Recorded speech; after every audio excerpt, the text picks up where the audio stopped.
Leonardo, é possível dizer que vários acontecimentos, vamos pegar um maiorzão, e que aquela política externa onde os Estados Unidos ou eram colocados de lado ou até mesmo hostilizados, ela foi substituída por uma outra política, que é uma política de aproximação, ou estou enganado?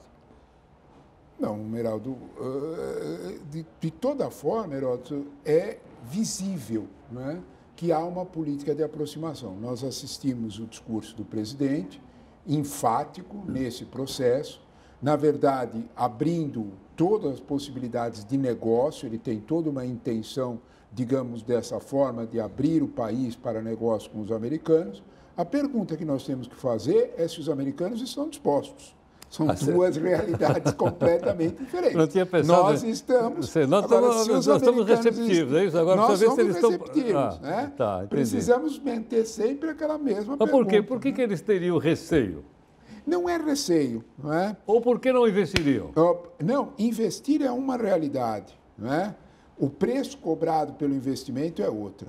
São coisas diferentes, né?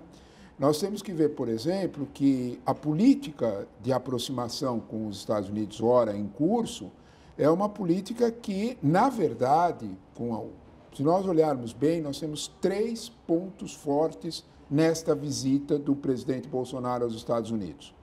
O primeiro dos pontos fortes, que está sendo pouco comentado, é a intenção brasileira de entrada na Organização de Cooperação Econômica, não é? A OCDE. A OCDE. Por que é tão importante entrar na OCDE? Porque a OCDE é uma espécie de selo de confiança.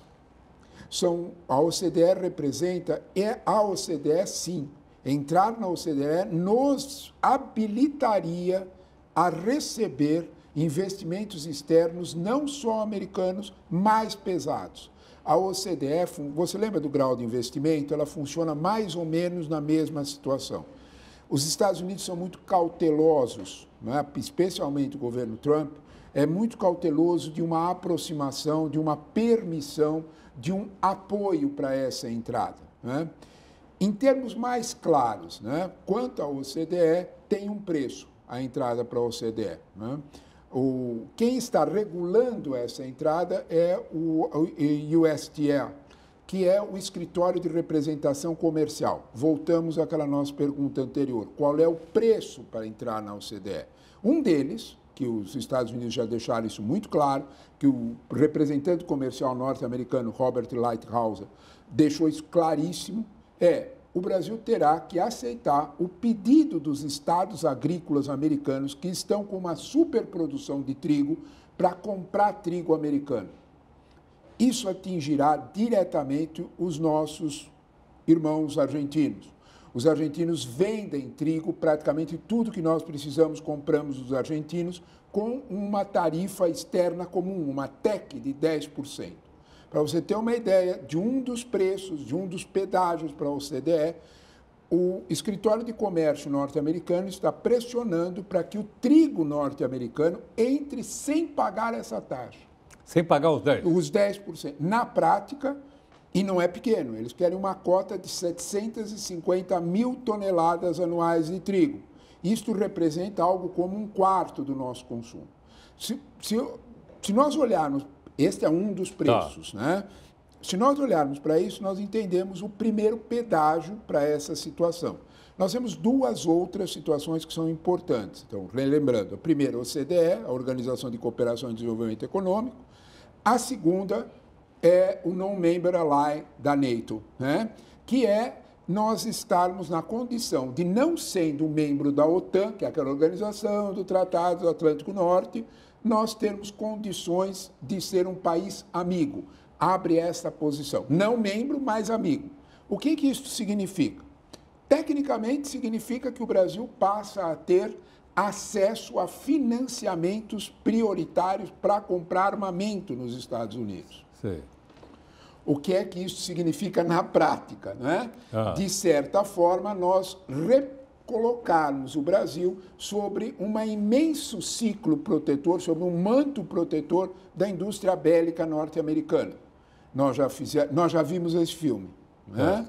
nos anos 70, nos anos 80, né? Os Desde militares, que terminou a Segunda Guerra Mundial, era tudo americano. Exatamente. Né? Os militares brasileiros foram cautelosos porque isso tem seu preço. Né? A passagem desses armamentos, ela vem sem qualquer repasse de tecnologia. Em outras palavras... Você compra a caixa preta. Compra a caixa preta e, o que é pior, né? A manutenção da caixa preta está subordinada a você ser bonzinho. Né? As coisas não são muito fáceis. Né? Não. Agora, tem também base aqui ou não? Porque a OTAN tem base em tudo quanto é lugar. Isso. A questão que os americanos falam de colocar uma base na Amazônia, né? Eu acho que será muito difícil pela enorme resistência das Forças Armadas brasileiras. Né? Uma resistência histórica. Né? Nós tivemos uma única vez, durante a Segunda Guerra Mundial, uma pequena sessão em Fernando de Noronha, que era só para uma base de apoio. Mas o Brasil estava em guerra, era uma outra situação. Era a Segunda Guerra Mundial. Era a Segunda Guerra Mundial, não é esse o nosso caso. Né? Então, nós temos aí uma situação, a base não entrou diretamente no acordo desse não membro aliado da NATO. Os Estados Unidos condicionam as coisas todas a um grande pacote. Né? Tudo que nós queremos, vamos ser francos, vamos ser sinceros, é que amanhã o presidente Trump, na sua declaração conjunta, faça um sinal, um alento, um apoio, pelo menos na fala, de que os Estados Unidos irão prestar atenção na pretensão brasileira de entrar na OCDE. Isto já parece que está excluído. É claro que o presidente Trump tem sempre atitudes intempestivas. Né? Então Mas ele não rasga a nota de $100. Não rasga a nota de $100, é um homem extremamente esperto e provavelmente, né, se fizer essa declaração, isto será um sinal de que os preços talvez tenham até subido. Bom, e o terceiro ponto? Primeiro, como você falou, CDE. Segundo, então, é essa questão do armamento da OTAN. Do armamento da OTAN. O terceiro ponto é o mais sensível, a base de Alcântara. Né? A base de Alcântara? A base de Alcântara... Mas me parece que já foi acertado isso, ou não? É preciso uma certa cautela com o que foi acertado. Né? Nós estamos olhando para isto, que é produto de uma ação de 2 anos para cá. Precisa entender do que se trata esse acordo. Existem salvaguardas tecnológicas na base. A base de Alcântara é uma outra realidade. Né? Base de Alcântara significa dinheiro. Né? Vamos ser claros. Né?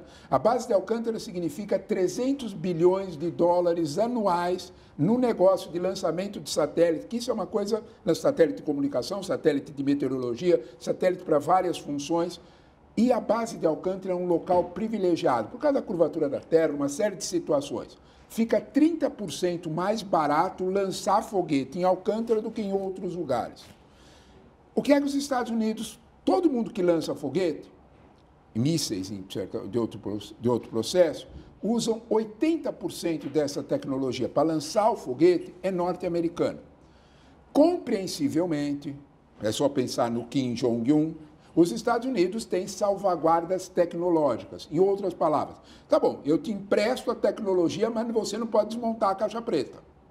Certo. O que foi acertado era algo que já existia desde 2001, Heródoto. Desde 2001. No acordo, durante o governo Fernando Henrique, nós chegamos ao mesmo acordo que o presidente Bolsonaro está assinando agora.